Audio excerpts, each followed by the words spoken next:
Alibaba is set to report earnings on the morning of November 17th, and as many of us eagerly await the results, we are plagued by this stock as the past year can only be described as an abusive relationship.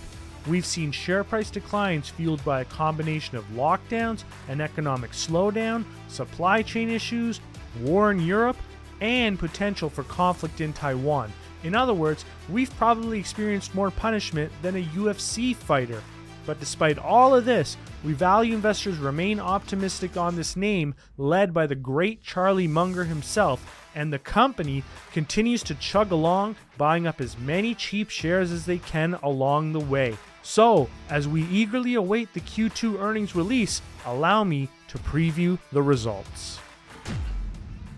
What's up, guys? And before we get into this, guys, hit that red subscribe button if you're not subscribed. Otherwise, I swear to God, I'm going to make all of these videos sponsored by FTX's risk management department. Okay, let's get into this. Now, you can see that Alibaba is actually expected to report results on November 17th. So if that's news for you, cross that on your calendar. They're going to report results before market open like they normally do. Now, I'm going to try and figure out how to do a live stream. And if I can, I'll do a live stream. If not, I'll do sort of like a first look as those results come out. Now, as you guys may recall, when Alibaba last reported, which is a quarter ago, the share price was approximately around $100 per share at that mark. And notice that it did decline significantly since then. And so even though I felt like that quarter wasn't bad, there's just been a lot of bad news, a lot of it related to just continued closure of the Chinese economy. We covered a lot of that on this channel, but it looks like you see that there is a resurgent pop there. And I think what's happening now is that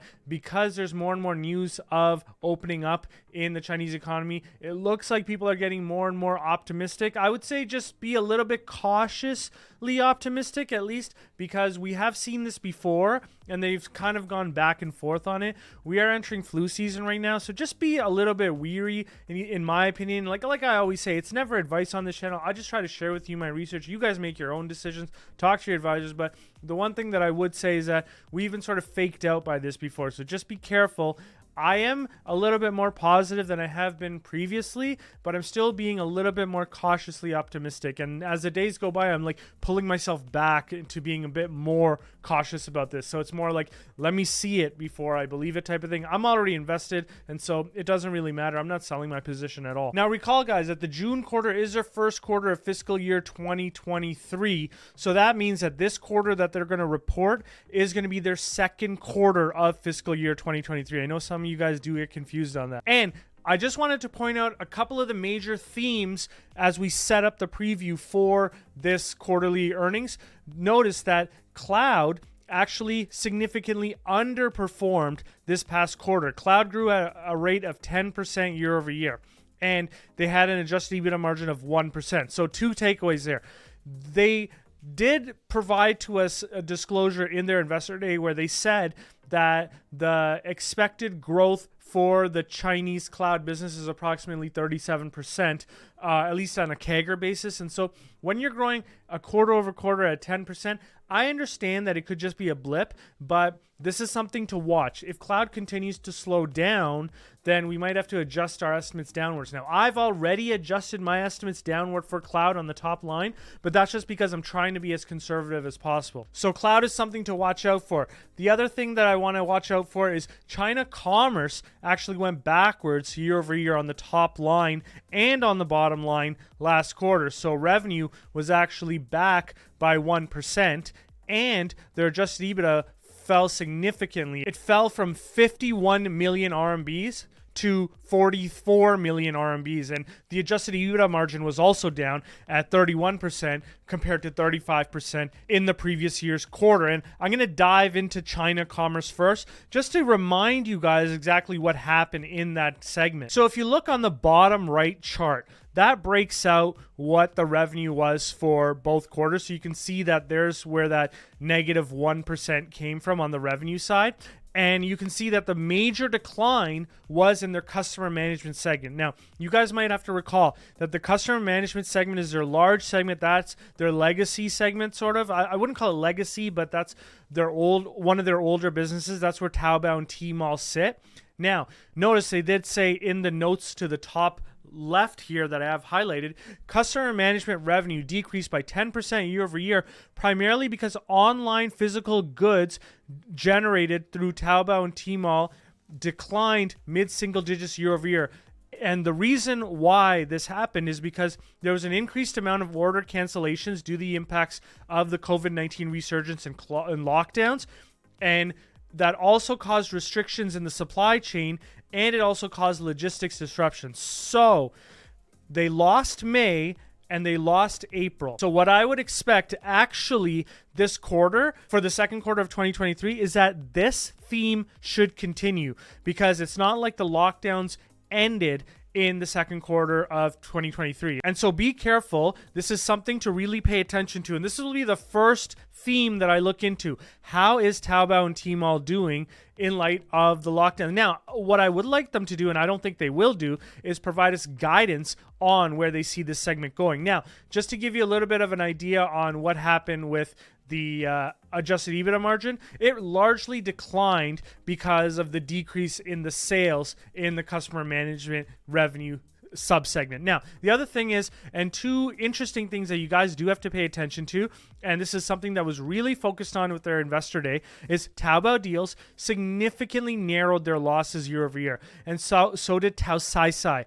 And so this is something very important to pay attention to, and it will really help the bottom line as time goes on, as these two segments become profitable. So there's lots to sift through in that segment when the results come out. However, the one thing that I would like them to do, at least in next year's financial statements, is break apart that segment as well. Break it into 3 or 4 segments. I want to see all the little pieces of it. I would love to see Taocaicai by itself. I'd love to see Taobao Deals by itself, separated from Taobao and Tmall.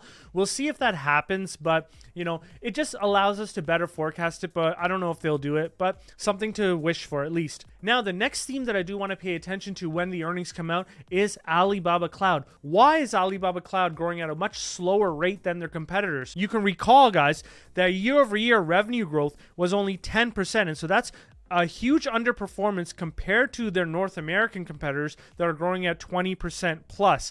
And so my question is, and before I get into my question, let me just say what they said. So they said the reason why their revenue declined is because they lost revenue from a top internet customer that has gradually stopped using their overseas cloud services for its international businesses. And I think that's TikTok. The other reason why they lost revenue is because the online education customers have largely diminished because the CCP has decided to go after that industry, as well as they're seeing softening demand from other customers in China's internet industry. And so what I want to know and what I want to ask here is, are the China cloud growth forecasts correct? And this is what I talked about in the previous video, and I'll link to it at the end of this video. If that forecast is not correct, it would help if Alibaba revises this in their Alibaba Cloud Investor Day slides, and better yet, I hope they speak to it in their conference call, which they're going to be putting on tomorrow. So let's see if they provide us any guidance or thoughts on how to look at this. They might not, but once again, wishfully thinking here. Now, despite that, there's a whole bunch of good news here, and this is what I'm talking about, and this is why a lot of us are still big bulls on Alibaba. You can see that the company is still generating a strong amount of adjusted EBITDA, which is translating to a strong amount of free cash flow. So despite adjusted EBITDA declining, they still did make a strong amount of free cash flow in the last quarter. Now, the question is, what are they doing with that free cash flow? Well, you can see right at the bottom here of this exhibit, they're actually using a significant amount of that free cash flow to repurchase shares. And so, in other words, they're paying back shareholders. And the reason why this matters is because as the share price has gone lower and lower, this has provided them with an ample amount of opportunity to repurchase shares and make those repurchases absolutely accretive. And so if they were purchasing a certain amount of shares at $150 per share previously, now that they're getting them at $60, $70 per share, they're absolutely going much further into generating significant amount of return for the shareholders who are in it for the long term, like myself. And this is one of my major themes as to why I've been picking up Alibaba and why I've been doubling down into the name, because the company is so cash flow positive. I don't care where the stock goes. In fact, I hope it stays lower for longer, because the company will be able to accretively buy back more and more shares. And notice, guys, that in the last quarter, they did tell you that they purchased approximately $3.5 billion worth of shares, and of their $25 billion share repurchase program, which is effective through March 2024, they still have an unutilized amount of $12 billion under the program. So they've used more than half of it already. And I suspect that that number is going to go down to under $10 billion at the end of this quarter. We'll see how big their repurchases were, but I could see a possible increase to the repurchase authorization in the next 12 months. So that's some speculation on my part, but we'll see how they get there. Now, I do want to take you guys back to where everything sort of started here. Now, a lot of investors made the mistake as they forecasted Alibaba out because they used historic numbers, and this is what I mean. You can see historically, in 2017, all the way through 2021, the company's revenues grew at a rate of approximately 40 to 50%. Then in 2022, you saw a huge slowdown. And so the company is just a slower growing company. They only grew revenue at around 19%. That's still a huge number, but much slower than what investors were expecting. And this is why the share price declined significantly. And this is what allowed people like myself, who've been watching Alibaba for many years, but I never bought the shares, to come in and pick it up when most people were selling it. And I've stayed in it. I've just been an Alibaba bull this whole time. Now, when you think about forecasting this company out into the future, I'm not getting delusional here. For 2023, I'm forecasting out only a total revenue growth of actually a negative 4.8% or a negative 5%. And that's largely driven by total China commerce actually going backwards. That's right, guys. I'm forecasting total China commerce's revenue to go backwards by 7.5%. We'll see what happens. I might adjust it at the end of this quarter's, once we get this quarter's results. We'll see how that happens. And then moving into 2024, I'm actually forecasting revenue to only grow at 8% a year. And thereafter, it's only ever at approximately 8% a year. It goes up to 8.5% a year in 2032. But essentially what I'm saying is that the huge, very fast revenue growth days are gone. This is what I expect for Alibaba. And so my valuation does not take into account any magic. Now, the other thing is, take a look at what I'm doing with cloud. I'm only growing cloud at 15% a year. Recall, guys, they told you that the cloud business in China is going to be expected to grow at 37% a year. So why am I growing it at 15% a year? Because I have zero guidance on the risks that were outlined in the previous video, and I'm not going to bog you guys down by talking about those risks again. I will link to that video at the end of this video if you guys do want to check it out. And guys, for those of you guys that are new to Alibaba, recall that adjusted EBITDA as a percentage of revenue is only positive for the China commerce segment. This is why I would love for them to break out this segment even further so we can forecast it in a more granular perspective. And you guys can absolutely bet that I'll continue to break this down in the most granular way possible. This right now, this is a subset of the model that the Patreons get access to at that lower tier level of just $5 a month. So they've seen this from day one, but this is the first time that I'm showing this on this channel. And all this is this, their historical results that they've provided. I just group it up in a way that makes it easier to digest. But what you can see here is that China commerce is expected to maintain its profitability or adjusted EBITDA margins of around 30%, and every other segment is expected to be a drag on their EBITDA except for the cloud. But notice that I'm actually bringing cloud's profitability down to 1% as opposed to the 2% that it was in the prior year quarter. I do expect a little bit more pain on the horizon for cloud until they provide us with more guidance that allows me to more clearly forecast this segment out. And when you take a look at forecasting the whole EBITDA out, guys, once again, this is something that I don't think I've shared on this channel before, but once again, this is just my forecast. I just share my research. I do not expect you guys to action your portfolios, or I would not suggest you guys action your portfolios based on how I'm modeling the company out. What I would like you to do is take this and come up with a position on your own. Talk to your investment advisor. Never make investment decisions based on what you hear from people on YouTube. A whole ton of people got burnt on that recently with that FTX scandal. That should teach you guys a lesson to never listen to YouTubers, including myself. But notice that I'm forecasting adjusted EBITDA out at 30% for the China commerce segment. I am not growing that out any further. The only adjusted EBITDA that I'm growing out for any of the segments is the cloud segment. So you can notice that the adjusted EBITDA for that segment is going up to 10%.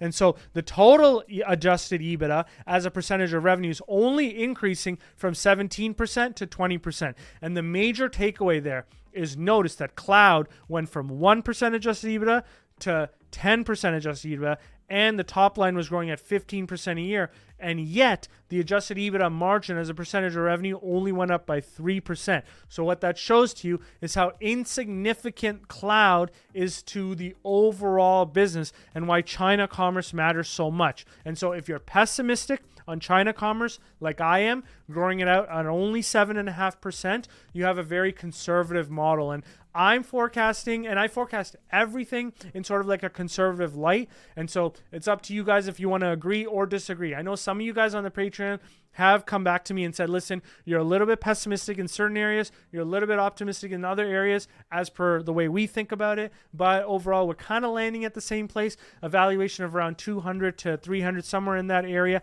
I'm at the lower level. I know some of you guys have valuations around the 300 level.